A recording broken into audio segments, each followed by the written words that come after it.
Bienvenidos al curso de cata de vino selección.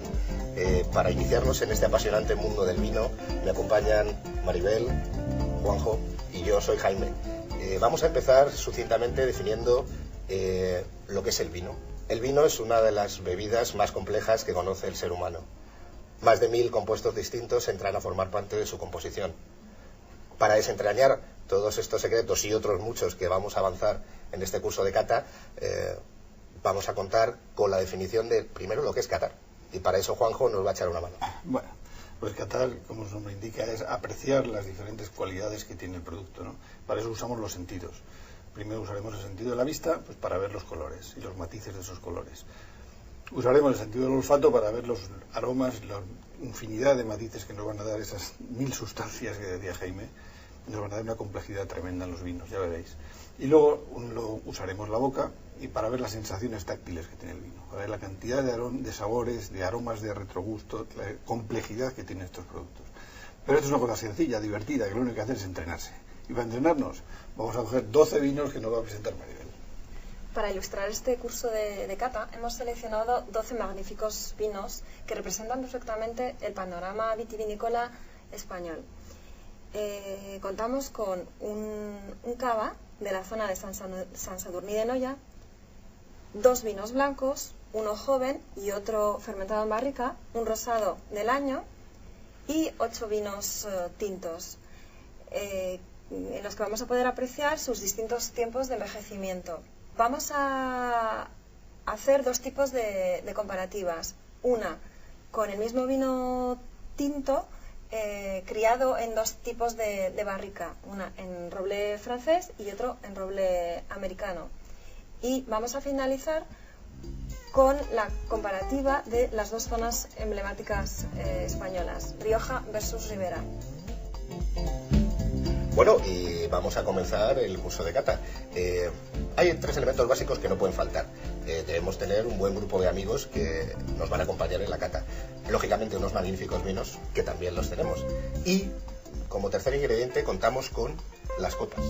Aquí podéis ver, tenemos un buen número de copas de distintos formatos, tamaños y volúmenes. La copa ideal que debemos utilizar es una copa de un tamaño medio, que tenga cerrado el borde superior para que concentre los aromas y los olores, y sobre todo, muy importante, no tenga relieves, no tenga talladitos, no tenga todo tipo de filigranas que son muy bonitos para exponer en un museo, pero no para catar. Los colores, cuidado, transparente. La copa debe ser siempre transparente. Nada de colores azules, verdes, violetas, morados, etcétera, etcétera. Es un horror y no nos permitiría ver la fase visual y los colores tan bonitos que tienen los vinos. ¿Cómo vamos a coger la copa? Porque ya me veis que estoy con ella en la mano. Lo primero, cogerla siempre del tallo o de la peana. Con ello vamos a evitar 2 cosas. Primero, calentar el vino y segundo, dejar esas molestas huellas que nos impidan ver la fase visual. Hablando también un poco de, ya que tenemos el vino servido, hasta qué volumen debemos servir la copa. ¿Cuánto vamos a echar, no? En ese caso, tenemos que siempre tener una medida más o menos de 1/3 del volumen total de la copa, para permitir una perfecta olfacción y una perfecta degustación del vino. Algunos otros consejos nos va a indicar Juanjo ahora mismo. ¿Qué pasamos con él? Consejos también de temperatura. La temperatura de servicio es muy importante. Los blancos hay que servirlos frescos, nunca helados o congelados, siempre frescos. 6, 8 grados. Los rosados, pues más o menos la misma temperatura, 8 o 9 grados. Los tintos de 16 a 18. Los tintos jóvenes, 16 graditos. Los tintos crianzas, 17. Un reserva ya nos puede aguantar hasta 18. Los cavas siempre hay que tomarlos frescos. Más bajitos que los blancos, para que estén más agradables, sean más refrescantes. 6, 7 grados puede ser ideal para el blanco. A propósito, estoy viendo que tienes 2 copas muy parecidas, de un pequeño tamaño y colores distintos, una negra, otra blanca. Explícanos un poco. Bueno, pues esta es la copa, la Afnor. Esta es la copa que usábamos antes, la copa normalizada por la Asociación Francesa de Normalización. La copa de cata. También hacemos la copa de los defectos. En esta la encontramos todos. O sea, esta es una copa muy reducida, te concentra mucho los aromas y aquí encuentras casi todos los defectos. No es la ideal para disfrutar del vino. Para disfrutar del vino tenemos que usar este tipo de copa. Y luego vemos esta otra, que esta es muy divertida. Es una copa negra. Dice, ¿para qué es una copa negra? Pues una copa negra tiene una utilidad, es que aquí el color pues no le apreciamos. Hay vinos que no nos interesa ver el color, vinos viejos, vinos que están turbios, pero sus cualidades organolépticas, sus cualidades de nariz y de boca, pues pueden ser ideales. He oído que se pueden llegar a confundir los blancos y Hombre, los tintos. pues es divertidísimo, o sea, divertidísimo. Podéis jugar con las copitas negras y podéis echar unos vinitos y decir, si tú sabes si es un blanco, un tinto, un rosado. Y a veces se confunde la gente, con lo cual es una cosa también didáctica y entretenida. Y luego hay otra. Tenemos esta, la clásica, la del cava, ¿no? Tiene que ser una copa estirada para que la burbuja suba para arriba. En cuanto a la sala o habitación donde vayamos a catar, es muy importante que tengamos una luz natural, en su defecto halógeno, y sobre un fondo blanco, ya sea de una mesa blanca o un mantel blanco, como el que tenemos aquí. Es muy importante que no haya olores agresivos en nuestro entorno para que no nos enmascaren los aromas. El sitio de cata, la cocina no puede ser. No puede ser. El cocido, allí, la fabada, no. Y tampoco los perfumes personales. ¿Perfumadas? No, tampoco. Ese Bien. día Las señoras tampoco, no nos podemos bañar en perfume, pues por lo mismo, porque nos enmascararían los aromas que queremos percibir en el vino. Recuerde, características de la copa de cata. Copa redondeada de tamaño medio, con abertura más estrecha, transparente y sin relieves. Para espumosos, utilizar copa alargada. Llenar la copa un tercio de su capacidad y servir el vino a la temperatura adecuada. Coger la copa por el tallo o la peana. El lugar elegido para realizar la cata debe contar con luz natural, mesa blanca o cubierta con un mantel blanco y evitar olores ajenos al vino.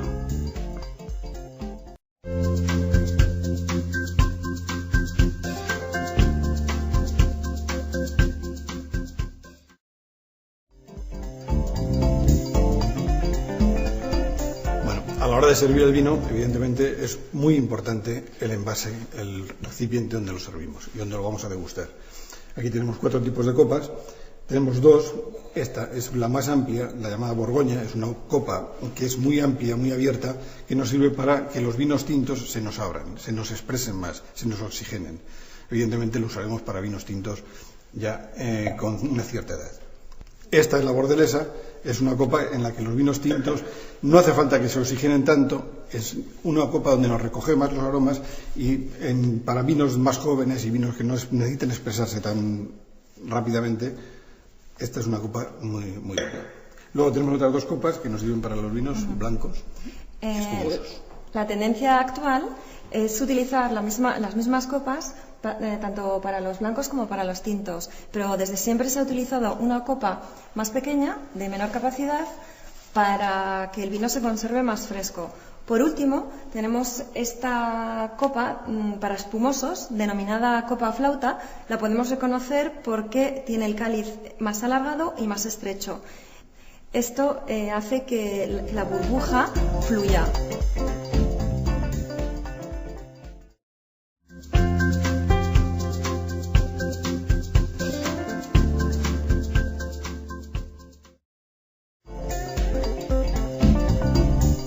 Bueno, pues ya nos ha llegado el vino a casa.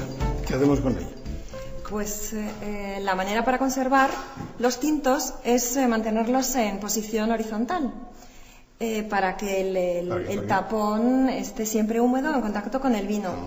Pero en el caso de los rosados de consumo rápido y los cavas, sería adecuado mantenerlos en posición vertical. O sea, y los blancos también, por supuesto. Blancos, sí. Rosados y cavas, los incluso blancos, hasta los rosados cavas, se puede aconsejar hasta tenerlos en posición vertical. Sí. Bien, pero ¿y ahora a ver dónde? Evidentemente, ¿dónde lo vamos a tener? Pues en un sitio lo más estable posible de temperaturas, donde menos alteraciones tengamos, donde menos luz nos entre, donde menos calor haya y donde menos ruidos tenga. Evidentemente, donde menos energía se le aporte al vino. ¿Qué temperatura? Bueno, pues lo ideal serían 12 grados. Tenemos una cuevecita ideal, si no, pues un Eurocave, en fin, sitios donde el vino se mantenga estable. Si no lo tenemos y el vino, evidentemente en casa no sube mucho la temperatura, pues habrá que consumir el vino rápido. Lo ideal sería mantener los vinos a una temperatura inferior a los 18 grados. Evidentemente, lejos de focos de calor, lejos de cocina, lejos de olores. O sea, evidentemente, como hemos dicho antes, siempre que no haya cosas que le vayan a alterar, que le metamos energía, que el vino vaya a evolucionar. O sea, eso es lo ideal. Que el vino esté tranquilito y que evolucione despacito. Donde mejor está, evidentemente, es la cueva de las bodegas. Pero en casa tenemos que buscar siempre un rinconcito que el vino esté tranquilo. ¿Vale? Es lo que hay que hacer.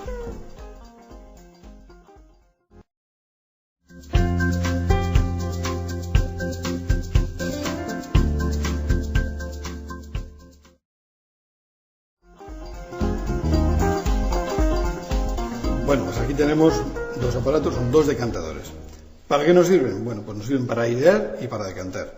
Para airear, por ejemplo, pues vinos como el Crianza de Viña Pedrosa, pues que hay que oxigenarle.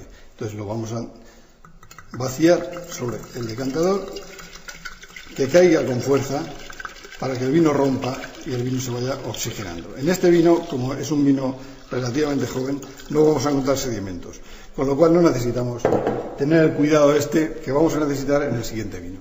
Este es un Viñalbina, es un gran reserva, que necesitamos ya decantar. Puede tener sedimentos, por lo tanto tenemos que vaciarle sobre el decantador despacito y viendo cómo va fluyendo para ver hasta qué punto llegan los sedimentos. Si no llegan, pues mejor, y si llegan, pues cortamos cuando lleguen. Un poquito de paciencia, lo vamos soltando despacito, y luego además está en una botella que se llama bordelesa y que tiene esta forma simplemente para que se sujeten los pozos ahí en el cuello. Ya llegan, bueno, vamos a tener suerte y no va a tener sedimentos. Y no los va a tener, y no los va a tener. Un poquito, bueno, ya hemos parado, ya los tenemos. Uno aireado y otro decantado. Para eso nos sirven los cacharritos. Y ahora a disfrutarlos. Este habrá que dejarle un poquito de tiempo. Y este, pues también, porque también está cerrado. Ahí, adelante, a disfrutarlos.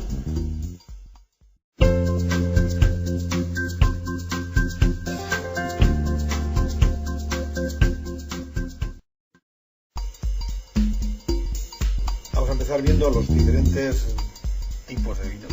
Pero vamos a ver la primera fase, la fase visual. En la fase visual, lo primero que es la limpidez, es la transparencia, es el brillo, es si tiene o no tiene burbujas. Evidentemente aquí tenemos un espumoso, tiene burbujas. No nos tenemos que asustar si encontramos a los vinos. Normalmente los vamos a encontrar limpios, transparentes y muy brillantes. Es lo habitual. También nos puede ocurrir que haya vinos que no tengan esa transparencia. ¿Por qué? Pues porque son vinos que a lo mejor no se han filtrado y se considera que son vinos adecuados. O sea, que no nos asustemos si tenemos algún precipitado, que suelen ser precipitados naturales. No son pozos. Si el vino huele bien, el vino está equilibrado, no son defectos, sino que son características propias de ese vino que debemos considerar como una cosa positiva. La limpidez, evidentemente, pues hay que ver eso. No tenga ningún tipo de sedimento, no tenga nada flotando. Transparencia, pues lo ponemos sobre el fondo, pues vemos el vino totalmente, la luz le atraviesa perfectamente. Y el brillo, pues evidentemente, cuando nos da la lucecita y vemos estos rebordes doraditos, ya, la preciosidad, el brillo. Las burbujas en los espumosos, pues hay que ver si son finas, si se desprenden bien, si hacen corona. Y esas son las diferentes matices que vemos en la primer golpe de vista del vino. Ahora Jaime nos va a hablar del color. Bueno, y lógicamente, y uno de los aspectos que más nos llama la atención de los vinos son los colores, ¿no? Todos, y creo que cualquier aficionado al vino se da cuenta de que nos encontramos tres tipos fundamentales de vinos, ¿no? Atendiendo al color. Hablamos de vinos blancos, hablamos de vinos rosados y hablamos de vinos tintos. Para apreciar el color, fundamentalmente debemos coger la copa, siempre hemos hablado del tallo o de la peana, inclinarlo aproximadamente, y sin ser muy rigurosos, inclinarlo sobre ese fondo blanco que antes nos ha mencionado Maribel, y para apreciar el color debemos ir a la parte central del disco o de esa especie de elipse que se nos dibuja al inclinar la copa. Dependiendo de los tipos de vinos, vamos a observar unos colores en los vinos blancos de la gama cromática amarilla, en los vinos rosados de la gama cromática del rosa, y en los vinos tintos vamos a observar ese color en la parte central de la gama cromática desde los azulados hasta los amarronados. Esa información es fundamental y nos va a aportar tres datos muy importantes. La variedad con que está elaborado el vino influye mucho en el color que nos va a dar. La edad que tiene ese vino también es muy importante a la hora de expresar el color, y también el modo en que ha sido elaborado. Vinos con elaboraciones donde haya habido una concentración especial van a tener más color, y vinos que hayan sido elaborados, como en el caso de los blancos y los tintos jóvenes con menos maceración, van a tener menos color.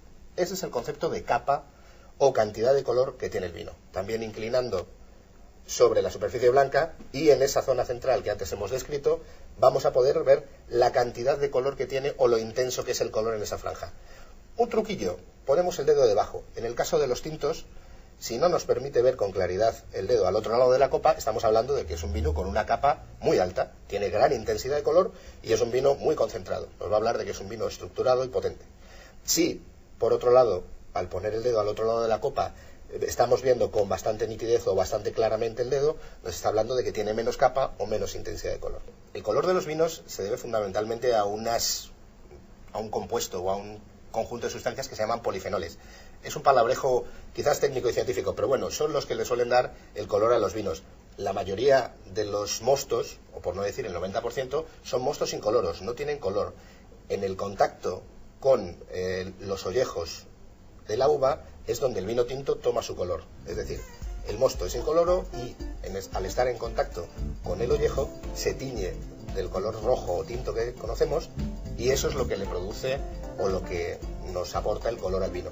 Recordemos ese palabrajo de polifenoles o taninos, y que siempre se produce el color por el contacto del ollejo, de la piel, con el mosto. Eso en el caso de los tintos. En el caso de los rosados hay una pequeña variante sobre la elaboración del tinto.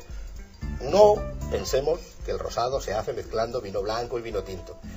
Antiguamente en algunas elaboraciones sí se podía lograr esa coloración mezclando blanco y tinto, pero hoy en día se elabora de otra forma y lógicamente no lo hacemos así. Juanjo nos puede dar un apunte efectivamente de cómo elaboramos ese rosado. El rosado es un vino que fermenta solo el mosto de la uva tinta. O sea, fermenta solo líquido.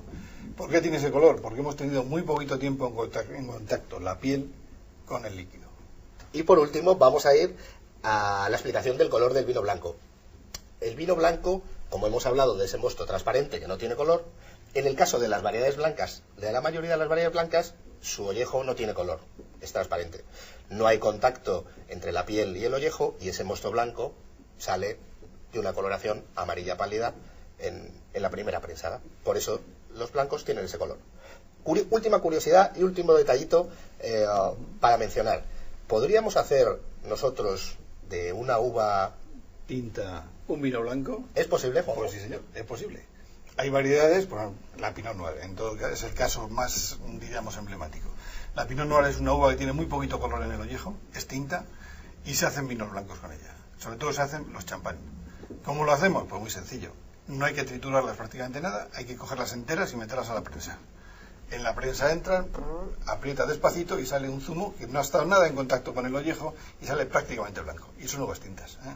Cosa curiosa. O sea que de uvas tintas se pueden hacer vinos blancos. Curiosidad. Ya hemos hablado del color, de su procedencia, de lo que nos habla un poquito el color. Vamos a pasar ahora con Maribel a que nos explique otro detalle muy muy importante dentro de la fase visual, que es el ribete. El ribete es la parte superior del vino que corona con el cristal. Para poderlo apreciar tenemos que inclinar, como nos ha indicado antes Jaime, unos 45 grados la copa y... con eso conseguimos verlo desde arriba. Sí, desde arriba sin ningún problema. ¿Qué nos indica el ribete? El ribete nos desvela la edad del vino. Es curioso porque el ribete en los vinos blancos jóvenes es pálido, siempre muy clarito, siempre muy clarito, con tonalidades verdosas. Sin embargo, hasta aceradas. Hasta aceradas, sí. Sin embargo, en los vinos blancos de mayor edad se va matizando y va adquiriendo unos tonos dorados, incluso ocres. Por el contrario, o sea, pero siempre con más intensidad. Sí, de menos a más intensidad. Por el contrario, en los vinos tintos jóvenes comenzamos con un ribete púrpura, violáceo, pasamos por unos rubíes y en los vinos de mayor edad se va apagando el color y podríamos llegar a unas tonalidades marrones, teja, ladrillo, yodadas, hasta yodadas, incluso anaranjadas. O sea, al revés que el blanco. Al revés que el blanco.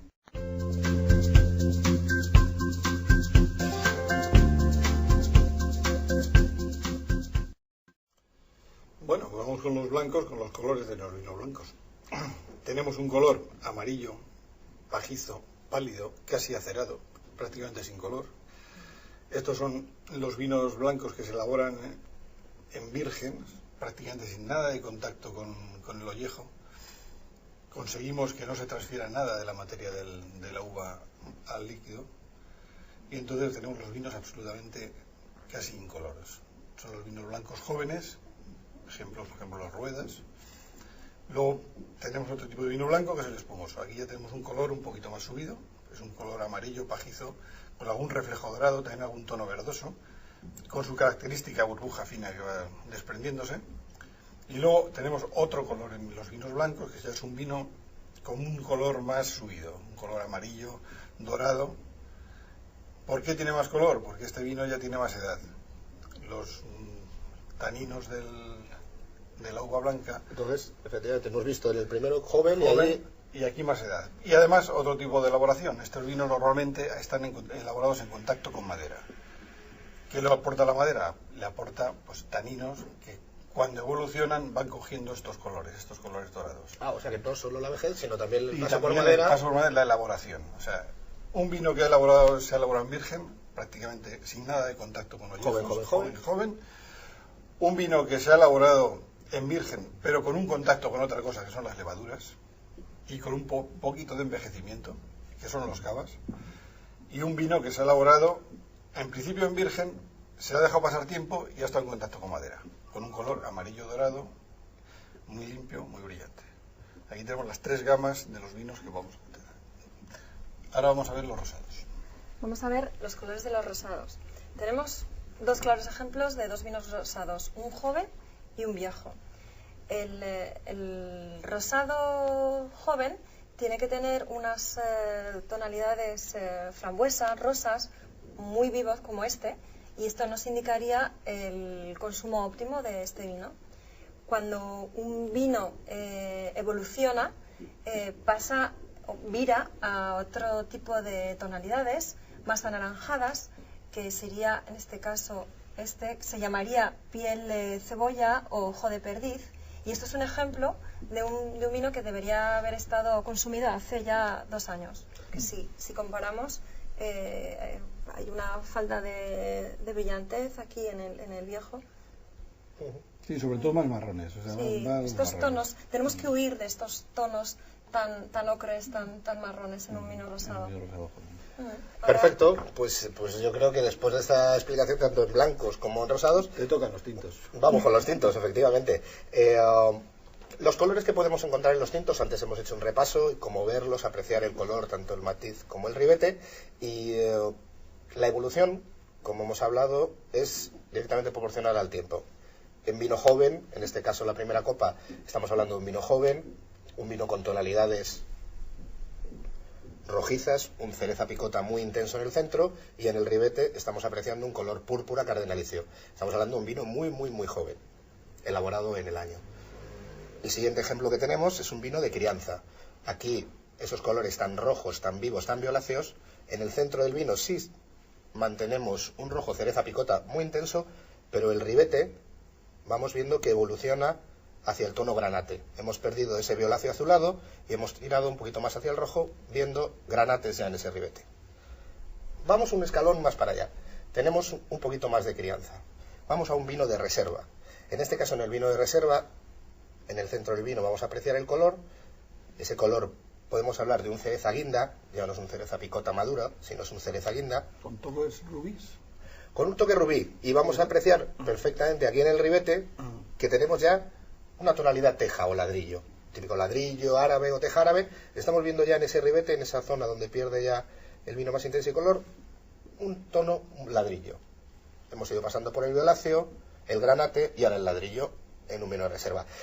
Nos queda todavía un escalón aún más, el gran reserva. Esos vinos ya con esas largas crianzas, tanto en barrica como en botella, y vamos a ver cómo ha evolucionado ya en el estadio casi de color extremo, ¿no?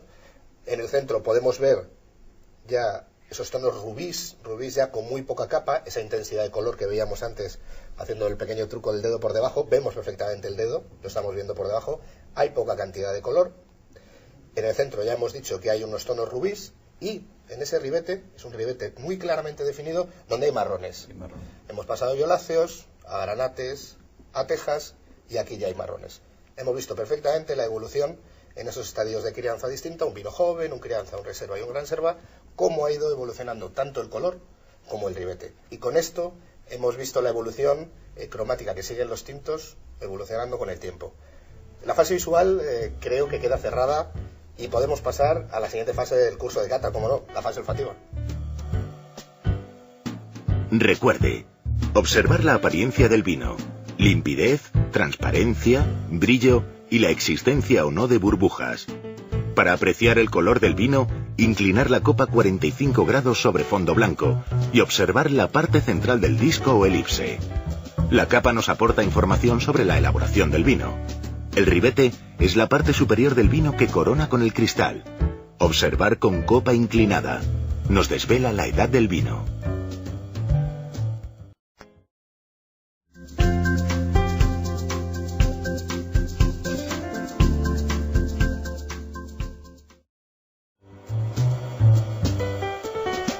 A estas alturas del curso lo que tenemos son muchas ganas de probar el vino, pero no, debemos ir paso a paso. Estamos en la fase olfativa y bueno, vamos a ver un poquito qué tipos de aromas nos encontramos en el vino, cómo apreciarlos, en qué manera y modo, ¿no? Lo primero es distinguir los tres tipos de aromas que vamos a encontrar en cualquier vino. Hay aromas de la serie primaria o aromas primarios que provienen fundamentalmente de la variedad con que está elaborado el vino. Suelen ser aromas frutales o florales y están presentes sobre todo en vinos jóvenes que no tienen crianza. Luego hay otra serie aromática muy importante que es la serie aromática o secundaria. Nos encontramos estos aromas procedentes de los procesos de elaboración del vino, en este caso de la fermentación. Suelen ser notas de tipo láctico o aromas fermentativos. Y por último nos encontramos aromas terciarios que provienen de la crianza tanto en barrica como en botella que pueden tener los vinos que vamos a catar. ¿Cómo vamos a apreciar esas distintas gamas aromáticas según la procedencia que tienen? Hay dos maneras. Vamos a ir primero con la copa parada. En la copa parada vamos a fundamentalmente apreciar aromas primarios, esos que hemos dicho que provienen de la variedad con que está elaborado el vino. ¿Cómo vamos a hacerlo? Hemos aprendido a coger la copa de manera conveniente y ahora vamos a hacerlo sin mover el contenido del vino. Vamos a acercarnos a la nariz y sin ningún tipo de miedo y pudor, vamos a meter bien la nariz dentro y a olfatear con intensidad. Vamos a ver qué percibimos. Durante breves segundos, sin saturarnos, no vamos a percibir más cuanto más olfateemos, sino al revés. Las primeras impresiones, dicen los buenos catadores, que son las que cuentan. Esos aromas primarios que notamos, en este caso un aroma frutal muy nítido, de bayas rojas y frutos negros. Son aromas primarias. Vamos a agitar la copa. Después de esa copa parada, vamos con la copa agitada. La copa agitada nos va a permitir volatilizar, es decir, que se desprendan un número de sustancias que tiene el vino dentro y percibirlas vía la nariz. De esa manera estamos intensificando el olor del vino. ¿A qué huele el vino? Vamos a darle unas vueltas y vamos a proceder a lo mismo. Metemos la nariz sin ningún miedo y olfateamos. Esos 2 o 3 segundos y encontramos, en este caso, unos aromas lácticos y de mantequilla muy interesantes. Esos son, como hemos dicho, aromas primarios de la variedad, aromas secundarios del proceso de fermentación y elaboración. Vamos con los aromas terciarios y Juanjo nos los va a explicar más detalladamente. Bueno, los aromas terciarios, como había dicho Jaime, son vinos, están en los vinos que tienen ya una edad. Básicamente están en los vinos tintos que han estado en contacto con madera, o sea, en la crianza en barricas.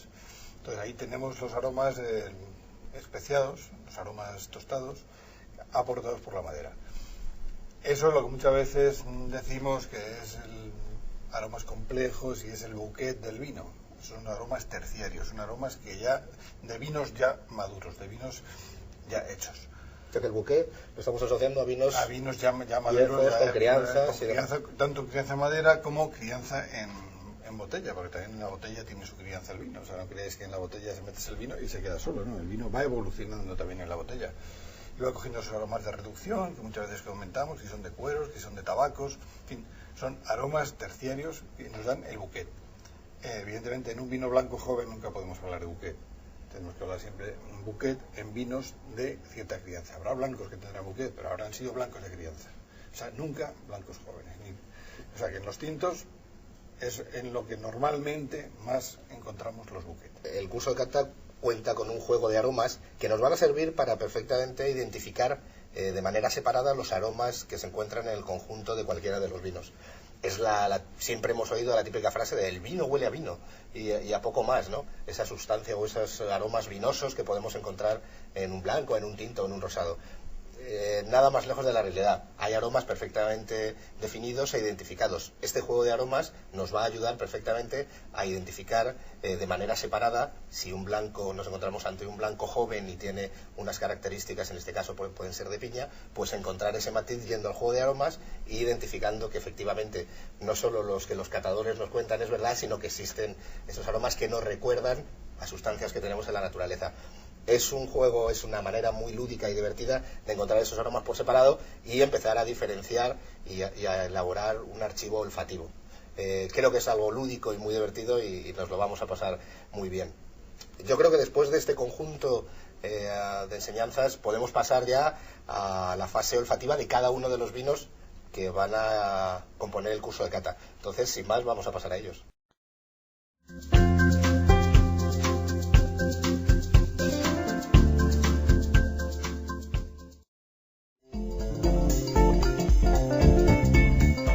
Vamos con la fase aromática y vamos a empezar con el vino blanco joven.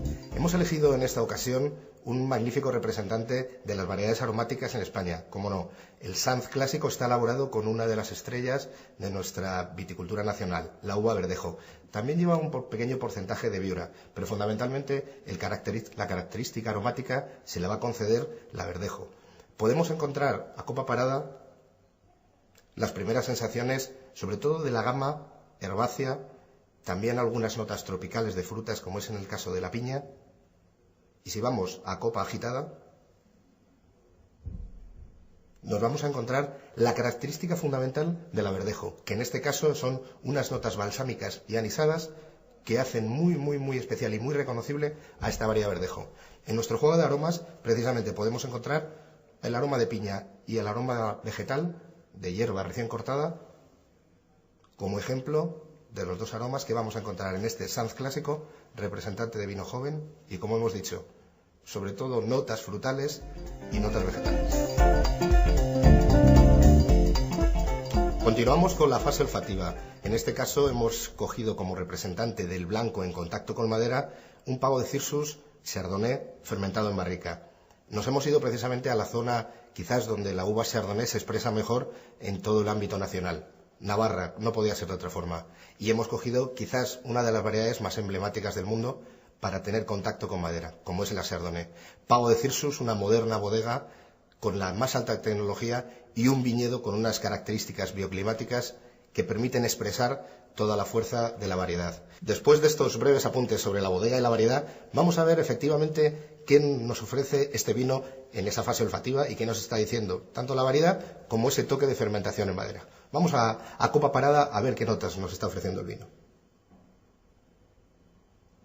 Estamos notando efectivamente las notas que provienen ahumadas de la fermentación en madera, unos ligerísimos toques especiados, en este caso en forma de vainilla, que también proceden de esa fermentación en madera, y luego la variedad Chardonnay se está expresando de dos maneras. Tenemos unos apuntes herbáceos que nos recuerdan al heno casi recién cortado, y luego otras notas de frutas blancas, en este caso de pepita. Podríamos decir que estamos ante unas notas de manzana muy conseguidas.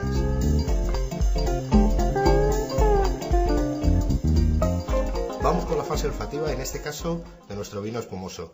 Hemos escogido un Freixenet Brut Natur para ilustrar la fase aromática de estos vinos que se elaboran con una segunda fermentación en botella. El porqué de Freixenet, quizás es la casa emblemática de elaboración de cava en nuestro país, con una gran y larga vocación tanto nacional como internacional. En este caso hay una trilogía varietal en cuanto a la composición de las uvas, Macabeo, Parellada y Xarel-Lo, que le dan un atractivo aromático muy interesante. Es de destacar en este vino la fusión que hay entre las notas que podemos encontrar del vino base, de esas tres variedades con las que están elaboradas, Macabeo, Xarel-Lo y Parellada, y las notas que van a aportar aromáticamente esa segunda fermentación en botella. Es muy importante encontrar estos dos matices. Vamos a ver si los encontramos en el vino.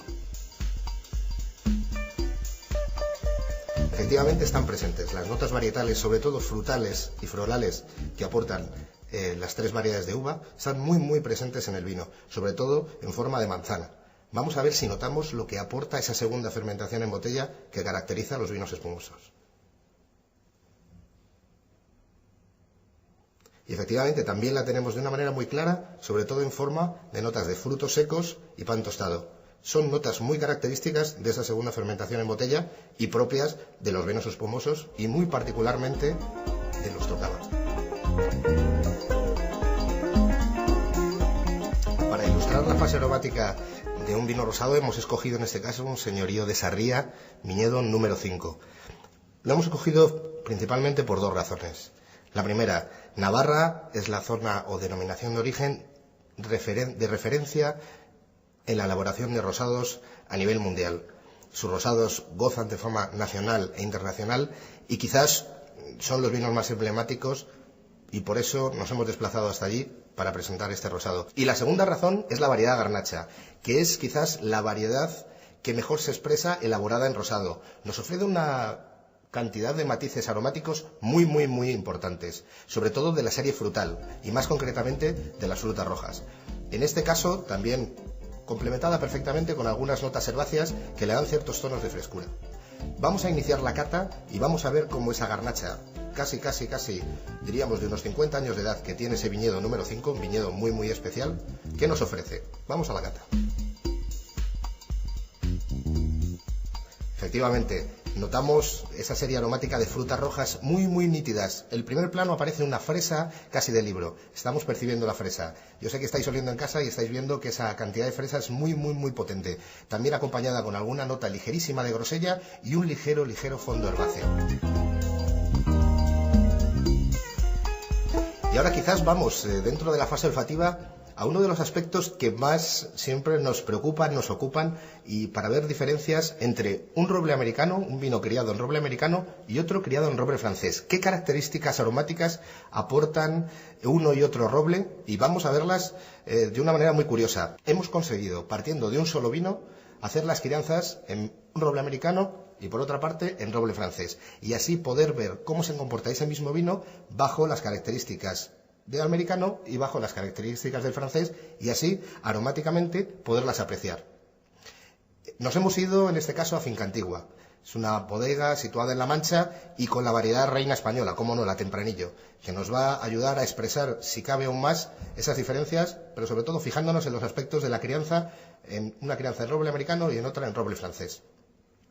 Finca Antigua es una bodega modernísima que tiene una tecnología muy puntera y un viñedo de gran calidad. La familia Martínez Bujanda, propietaria de la bodega, se ha instalado en Mancha para buscar esas características de un tempranillo en el centro de España.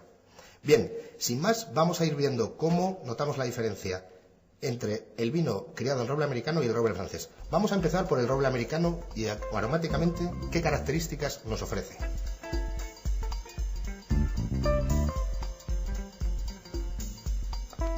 En este caso el roble americano con este tempranillo se está expresando. Hay unas notas frutales que provienen de la variedad tempranillo, sobre todo frutas rojas muy maduras, pero en este caso el toque de roble americano le está aportando una nota de coco. Notamos unas notas muy nítidas de coco. El roble americano tiene esa característica de cederle al vino notas que nos recuerdan a esa fruta tropical, el coco. También hay algunas notas muy características del roble americano, como son las notas lácticas. Nos recuerda a una nata, a la nata que podemos encontrar en la leche. Recordemos, coco y notas lácticas para relacionarlo con la crianza en roble americano. También hay alguna nota especiada y alguna nota ahumada que proviene de esa crianza. Vamos ahora, sin embargo, a ver las características que aporta el roble francés. Recordemos, a ese mismo vino, pero criado en esas barricas con esa distinción de procedencia. Vamos con el francés. Efectivamente, ese mismo tempranillo también se expresa con esas notas de frutos rojos y negros, en este caso muy sazonadas, muy maduras. Hay un parangón en cuanto a la línea frutal en los dos vinos. Pero la característica ahora viene fundamentalmente en las notas especiadas. Hay unas notas especiadas de nuez moscada y quizás de canela que podemos encontrar en el del roble francés.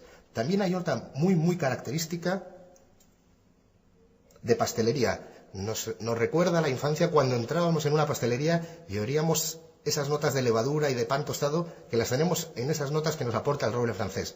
También una tercera característica muy propia del roble francés. es esa nota balsámica, quizás un poquito mentolada.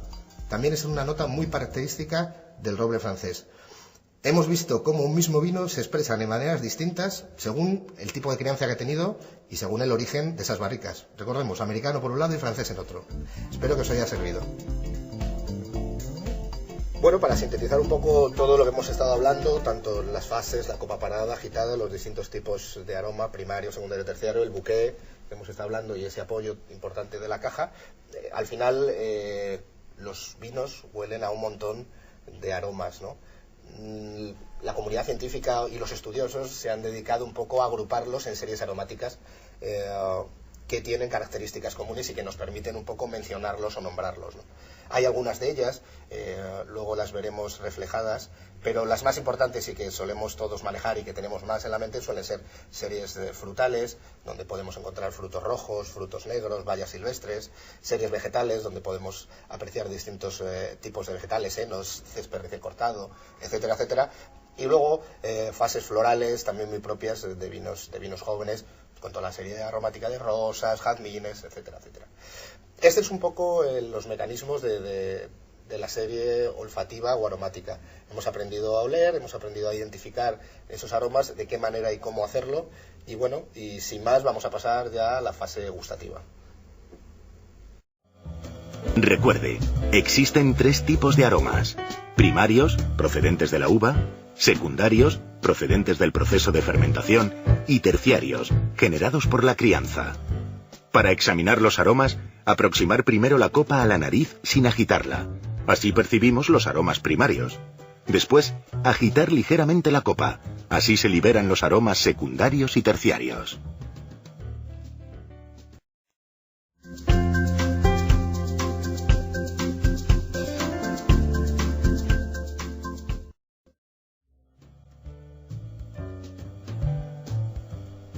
Por fin la fase más deseada. Hemos conseguido llegar a la fase gustativa. Es esa fase que todo el mundo tiene asociada con el vino, ¿no? Ingerirlo, beberlo y disfrutar de él.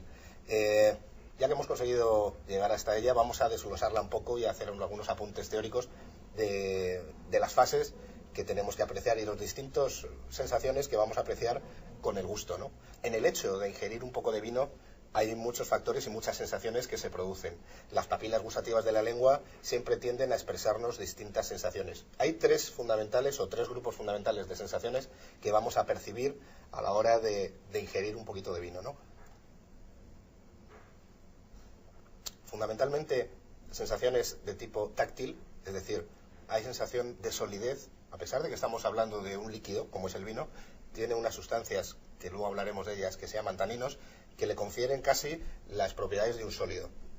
Por tanto, tenemos sensaciones táctiles que nos transmite el vino. Hay otro tipo de sensaciones térmicas. 2 sustancias fundamentales que nos las van a aportar. Por un lado tenemos el alcohol, que nos va a aportar sensaciones de calidez, que en un grado extremo pueden llegar a ser ardientes. Ahí hay una sensación térmica, sensación de calidez vía alcohol, y una sensación de frescura, que nos la van a dar fundamentalmente los compuestos ácidos. Esas 2 sensaciones tienen que estar contrapuestas y equilibradas para que un vino resulte armónico y sobre todo muy agradable en el paso de boca. Ya hemos hablado de sensaciones táctiles, térmicas y, cómo no, otro punto fundamental a la hora de degustar un vino es el equilibrio. Tenemos que encontrar 3 parámetros fundamentales y tienen que estar en consonancia para que un vino tenga una muy buena calidad, que es la estructura, la acidez y el alcohol. Yo no me enrollo mucho más y Juanjo nos va a explicar un poquito más ese concepto de armonía y equilibrio, que es muy importante en los vinos. Bueno, es lo básico, o sea, es lo básico porque siempre que tú degustes un vino, lo que tienes que degustar y tienes que notar es que hay equilibrio en los componentes, o sea, que no tienes ninguna nota discordante. O sea, que esa estructura es que te aportan los taninos, ese alcohol que te da esa calidez y la acidez que te da la frescura tienen que estar en equilibrio. No, nunca puedes tener, o sea, un vino bueno nunca tiene un componente de estos en exceso. O sea, para que un vino es bueno, siempre los tiene que tener en equilibrio. Puedes tener mucho alcohol, pero si está compensado con la acidez, es bueno. Puedes tener muchos taninos, pero si están compensados con el alcohol, es bueno. O sea, tiene que haber un juego entre ellos. Un juego entre ellos que te dan una armonía. Eso es lo fundamental. Esa receta mágica de estructura, acidez y alcohol en perfecto equilibrio y todo compensado. Ahí hablábamos de sensaciones táctiles, térmicas y hablabas de la estructura, pero vamos a ahondar un poquito más. Quizás Maribel nos va a comentar un poquito más en detalle esa estructura, cómo el vino puede darnos sensaciones, hemos hablado un poquito antes de sensaciones táctiles y parecer casi un sólido, ¿no? Tener estructura, volumen en boca, que hablamos los catadores, ¿no? Sí, efectivamente, son los taninos las sustancias responsables de las sensaciones táctiles. ¿Por qué cuando ingerimos ese vino nos produce una sensación de rugosidad en la lengua, ¿no? Quizás al ingerir sobre todo los vinos tintos hay una sensación de rugosidad, ¿no? Casi de que el vino se vuelve sólido, ¿no? Tiene una estructura sólida de volumen, ¿no? ¿Esto por qué es? Sí, por una interacción de la saliva con los taninos. Entonces hace que las papilas gustativas se contraigan y eso nos hace parecer que el vino sea áspero. Pero una vez dicho esto, no nos podemos olvidar de la persistencia final y el retrogusto, ¿no, Jaime? Sí, porque efectivamente, nos hemos dedicado, hemos ingerido, hemos notado distintas sensaciones térmicas por un lado, táctiles por otro. Hemos visto que en mitad de boca, es decir, cuando todavía no nos hemos tragado el vino, hay un cierto equilibrio. Pero ¿qué pasa cuando hemos tragado ese vino? Pues que nos permanece. Es un vino que puede mantenernos las sensaciones durante largo tiempo. Y luego, una vez que lo hemos tragado, nos vuelven los aromas que tenía en el vino y nos vuelven a la fase olfativa. Esto es muy importante, muy curioso. Eso es lo que llamamos el retrogusto, la fase retronasal. O sea, una vez ingerido, otra vez volvemos a oler el vino. Eso llamamos el retrogusto. Y vuelven a saber. Y además, como la boca está caliente, se potencian los aromas y a veces hueles y notas más aromas. Hay una percepción otra vez olfativa. Olfativa, doblemente olfativa después de haberlo ingerido, ¿no? Exactamente. Bien, y como ya conclusión, cuando degustamos un vino, lo tragamos, lo mantenemos los ojos cerrados y pensamos y contamos cuántos segundos me mantiene el sabor ese vino en boca. Eso es la persistencia. Hay vinos que persisten muy poquito, son breves, y hay vinos que son muy largos. Ahí es donde lo que llamamos nosotros la persistencia. O sea, esto es un síntoma de calidad, ¿verdad? Síntoma de calidad, por supuesto. Cuanto más persistente. Cuanto más persistente es que es un vino más complejo, tiene más componentes y persiste más. O sea, se mantiene más en boca, se mantiene más en las sensaciones gustativas. Eso es uno de los mayores síntomas de calidad de un vino. Bueno, pues una vez que hemos abordado teóricamente esos aspectos de esta fase gustativa, solo nos queda pues lanzarnos ya directamente a las copas, porque estamos deseándolo. Llevamos teóricamente hablando mucho de los vinos, los tenemos enfrente y nos vamos a dedicar a ver cada uno de ellos en detalle en esa fase gustativa.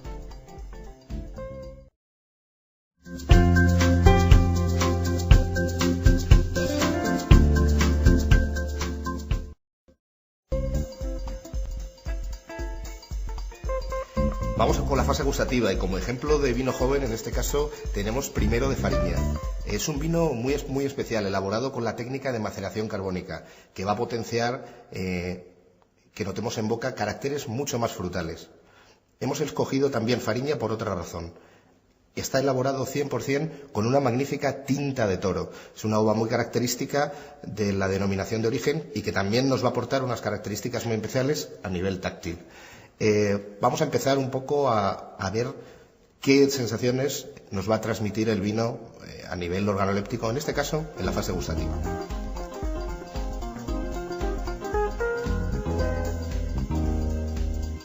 Lo primero que notamos, y de manera muy clara, el vino joven, fruta, nos transmite unas intensas sensaciones frutales. Toda la gama de frutos rojos y frutos negros la tenemos aquí. A nivel táctil, es un vino muy sedoso, esa juventud de un tanino muy juvenil que prácticamente se vuelve muy amable en boca. Casi podríamos decir que tiene una sensación de madurez y un tono quizás un tanto goloso. En cuanto a las sensaciones térmicas, podemos hablar de una ligera y agradable sensación cálida. Eso nos lo da ese grado muy bien integrado, esos 13,5-14 grados que tiene el vino.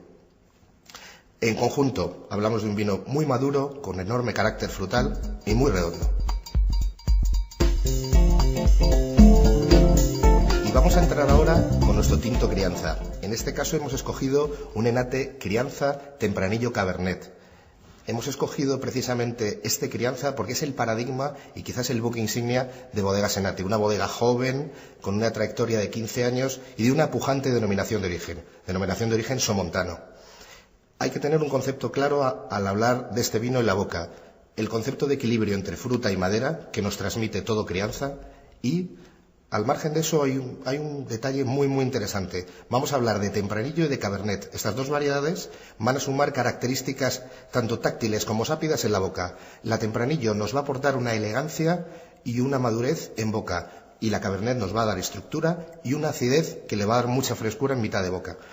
Todo esto, ya digo, buscando ese concepto de un vino crianza que tiene que mantener mucha fruta y con esa justa crianza en madera para que todo quede en equilibrio. Vamos a catar el vino y vamos a ver si ese equilibrio resulta muy interesante y sobre todo lo que aporta la Tempranillo y la Cabernet. Vamos con ello.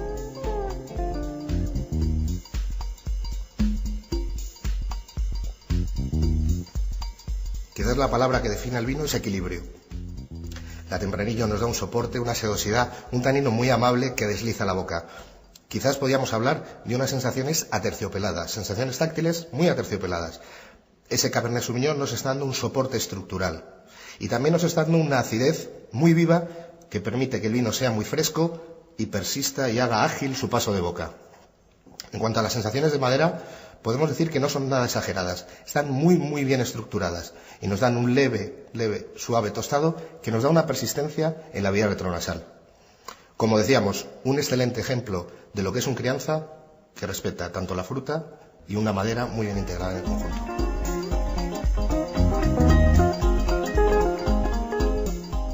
En la fase gustativa vamos a ir ahora con un grado más en la crianza. En este caso estamos con el reserva y hemos escogido un Viña Pomal reserva como ejemplo en la fase gustativa de cómo la influencia en la madera va siendo progresiva y qué características nos va a aportar este Viña Pomal.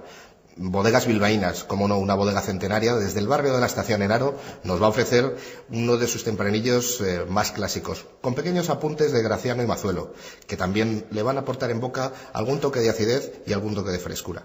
Fundamentalmente Tempranillo, ya la conocemos de otros vinos que hemos catado, y aquí en La Rioja se va a expresar de una manera muy especial, quizás con algunas notas más atlánticas, de más frescura. Vamos ya, quizás sin más dilación, a la cata. Vamos a ver cómo resulta en boca este Viña Pomal Reserva.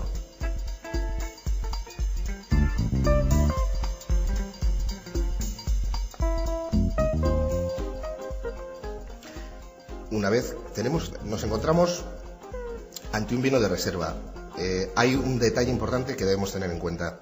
Ese tiempo que ha pasado el vino en barrica superior al crianza y ese tiempo en botella extra ha afinado, ha redondeado todas las sensaciones táctiles del vino en la boca. Se nos ha amabilizado.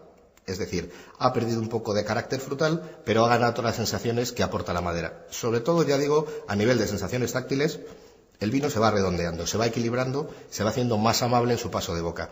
Hay una acidez excelente, muy bien integrada. Ese clima, ya digo, atlántico, un poco más norte, que nos ofrece La Rioja, se nota en el vino en la boca. Y luego esa labor de botella ha contribuido mucho a afinar el conjunto del vino. Tenemos unas muy buenas sensaciones térmicas, esa acidez muy equilibrada con el grado alcohólico, y al final, ese periodo de crianza en reserva nos ha hecho tener un vino muy maduro y muy redondo. Las sensaciones frutales se han ido transformando en sensaciones de fruta un poco más pacificada. Ya no es la fruta tan fresca, sino que hay un grado de evolución hacia frutas más desecadas. Un vino con unas sensaciones táctiles muy agradables y un grado de equilibrio muy alto. En la fase gustativa hemos llegado ya al grado de gran reserva. En este caso hemos escogido un Viña Albina de bodegas riojanas, otra de las centenarias y emblemáticas bodegas españolas. En este caso desde Cenicero y con una gran cantidad de tempranillo en su composición, aunque con algún detalle también de Graciano y de Mazuelo, que como hemos mencionado antes, aportan ciertos toques tanto de acidez como aromáticamente muy interesantes. Hemos llegado por fin al gran reserva. Esto significa 2 años de barrica y 3 de botella. En este grado y hablando de la fase gustativa, los vinos, con la palabra que podemos definirlos, es armonía, delicadeza. Todos los taninos que en su fase juvenil eran muy presentes, muy frutales, muy patentes, con esa crianza tanto en barrica como en botella se han armonizado, se han dulcificado y se han fundido de una manera tal que el paso de boca es muy sedoso y muy aterciopelado. Diríamos más bien la palabra sedosidad, que puede definir las sensaciones táctiles. A nivel térmico hay un gran equilibrio entre el alcohol y la acidez que aportan estos tempranillos gracianos y mazuelos. Vamos sin más a ver qué nos cuenta el vino en la boca.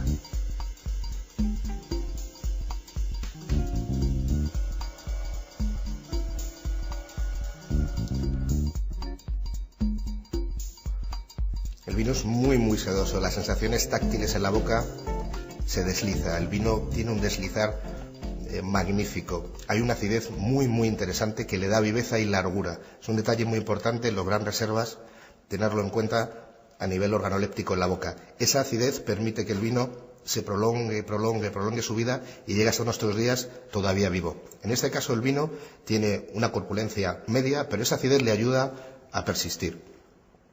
Esas sensaciones táctiles, como habíamos anunciado, se ven muy redondeadas y muy dulcificadas por esos buenos periodos